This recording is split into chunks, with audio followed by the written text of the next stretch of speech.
মধ্যপ্রাচ্যের বিস্ফোরক পরিস্থিতি, ইরান ও ইসরায়েলের টানা 12 দিনের রক্তক্ষয়ী সংঘর্ষ, পারমাণবিক হামলার হুমকি আর পাল্টা জবাবের মধ্যে দাঁড়িয়ে একজন নেতা যার এক ঘোষণাতেই থেমে যায় যুদ্ধের ড্রাম বিট।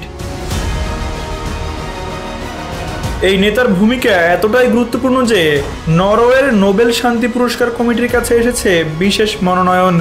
কিন্তু কে তিনি? তিনি যুক্তরাষ্ট্রের 47তম প্রেসিডেন্ট ডোনাল্ড ট্রাম্প। জর্জিয়ার Republican congressman Earl Buddy Carter এই মনোনয়ন দিয়েছেন। তার ভাষায় এই যুদ্ধবিরতি ঐতিহাসিক, আর তা সম্ভব হয়েছে ট্রাম্পের সাহসী ও সুস্পষ্ট নেতৃত্বে।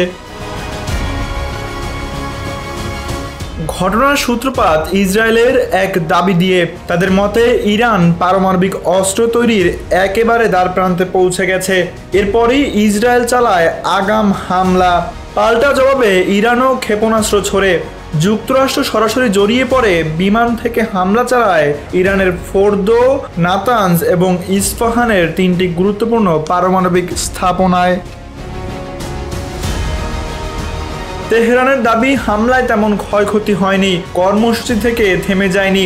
CNN এর এক্সক্লুসিভ রিপোর্ট বলছে, হ্যাঁ কিছু ধাক্কা লেগেছে, কিন্তু পুরো কর্মসূচি থেমে যায়নি, শুধু কয়েক মাস পিছিয়ে গেছে মাত্র।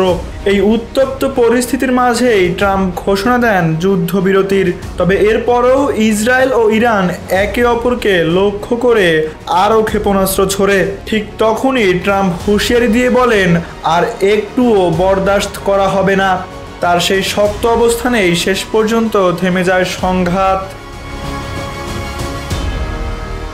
আর এই নেতৃত্বই কংগ্রেসম্যান বার্ডি কার্টারের চোখে শান্তির প্রতীক। তার মতে এমন সাহসিকতা ও কার্যকর কূটনৈতিক দক্ষতার জন্যই ডোনাল্ড ট্রাম্প আবারও শান্তির নোবেল পুরস্কারের যোগ্য দাবিদার।